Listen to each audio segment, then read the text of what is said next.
सबसे बड़ी कि आज पाकिस्तान तहरीक इंसाफ का वो केस लगने जा रहा है और इस केस के हवाले से कुछ तफसीलात हैं शेख वकास अकरम साहब ने दी है, सेक्रेटरी इत्तलात है पाकिस्तान तहरीक इंसाफ के।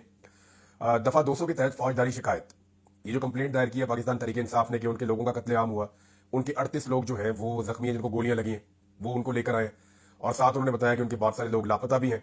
139 की उन्होंने लिस्ट जारी की है और इसके अलावा उन्होंने 12 कन्फर्म शहादतें ये भी उन्होंने उसके अंदर शामिल की हैं। और खैबर पख्तूनख्वा से उनके 2 वजीर और 2 MPs वो दोनों भी इसमें गवाह के तौर पर शामिल हैं। अब शेख साहब ये बता रहे हैं और आज केस लगने जा रहा है। इस्लामाबाद एहतजाजी मार्च में पुरअमन निहत्ते लोगों के कत्लेआम, गुमशुदगियों, गिरफ्तारियों और जख्मियों के हवाले से दरखास्त दायर कर दी गई है। इसके मुद्दई बैरिस्टर गौर है। बैरिस्टर गौर बमुकाबला शहबाज शरीफ को दाखिल किया गया और जुडिशल मजिस्ट्रेट ने इसे सेशन जज वेस्ट को भेज दिया। समाअत कल 14 तारीख यानी आज के दिन में, उन्होंने रात को ही ट्वीट किया था, 14/12/2024 तक मुलतवी, यानी आज इसकी समाअत होगी इस मामले की।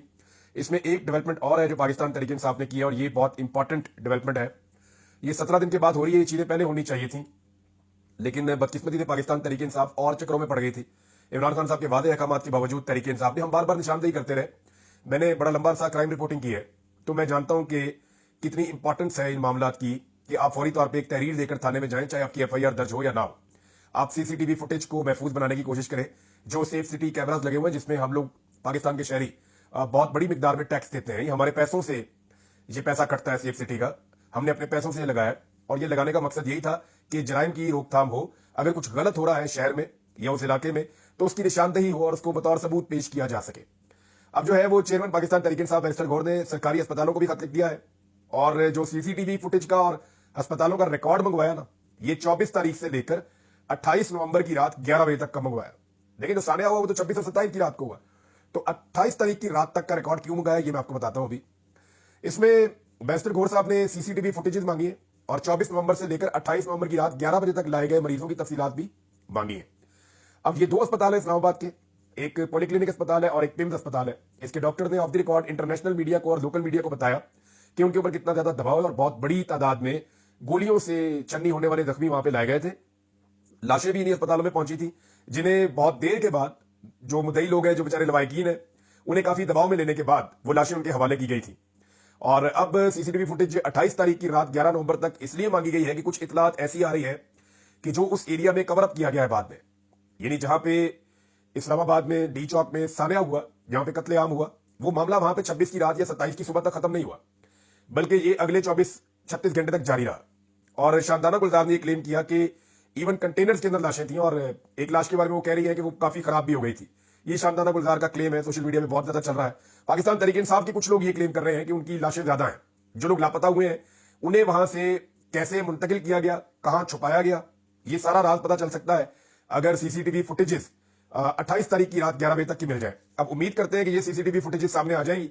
अगर ये CCTV फुटेज गायब कर दी गई या इसको भी मिटा दिया गया या ये कह दिया गया कि 2 हफ्ते गुजर गए तो अब हमारे पास नहीं है, या कोई करप्ट हो गई है या सिस्टम खराब हो गया, कोई भी अगर ऐसा बहाना बनाया गया तो इसका मतलब यह है कि पाकिस्तान तहरीक इंसाफ से जो टाइम इस सिस्टम को चाहिए था वो टाइम गेन कर लिया गया है।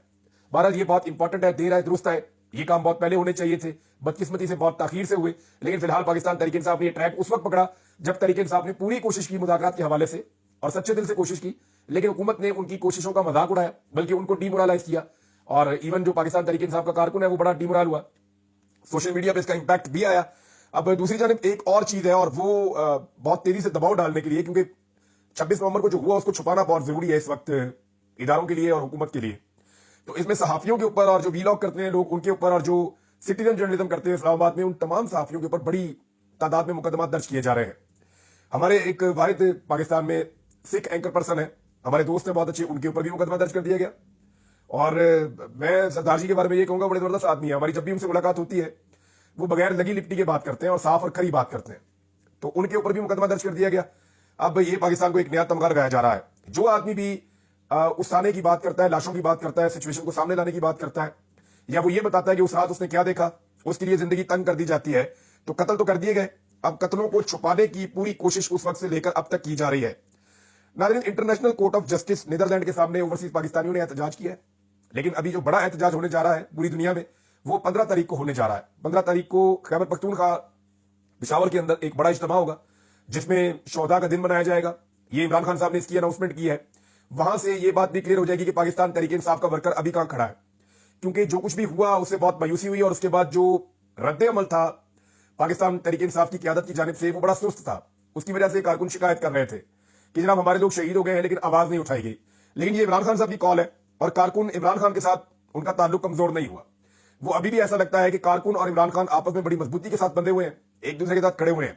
بیرسٹر علی ظفر نے ایک سٹیٹمنٹ دیا ہے، اور یہ عمران خان صاحب کے حوالے سے یہ سٹیٹمنٹ انہوں نے بتایا. انہوں نے کہا کہ میری عمران خان سے ملاقات ہوئی، وہ غصے میں تھے. ان کا کہنا تھا کہ مذاکرات کا یہ طریقہ نہیں ہوتا، ہم کسی سے بھیک نہیں مانگ رہے ہیں.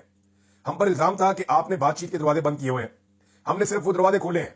2 شرائط رکھی ہیں، وہ پوری کریں، ہم مذاکرات کریں گے. اب فرق آپ دیکھیں، عمران خان صاحب کہہ رہے ہیں کہ 2 شرائط ہماری پوری کریں پھر ہم مذاکرات پہ بیٹھ جائیں گے، جبکہ عمران خان صاحب کی پارٹی یہ کہہ رہی ہے کہ آپ مذاکرات پہ بیٹھ جائیں پھر شرائط کے اوپر بات کر دیں گے.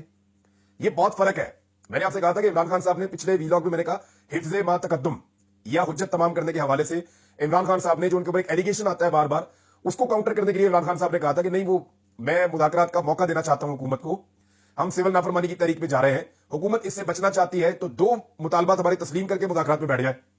یہ عمران خان صاحب کا موقف تھا. لیکن عمران خان صاحب کی پارٹی نے بڑی کمزوری شو کی ہے. اب بیرسٹر علی ظفر صاحب نے بڑا کھل کر بتایا کہ ایکچولی عمران خان صاحب کیا کہہ رہے تھے. ناظرین، ایک گواہی اور آ گئی ہے، اور یہ گواہی امیر حیدر خان ہوتی نے دی ہے ANP سے. لیکن ایک ایک کر کے سارے کریکٹر بتا رہے ہیں کہ جنرل باجوہ نے کیسے عمران خان صاحب کی حکومت کو گرایا، کیسے رجیم چینج کیا. ایک ایک کر کے سارے کریکٹر بتا رہے ہیں، اور جنرل باجوہ کو ابھی تک کسی کٹہرے میں نہیں لایا گیا.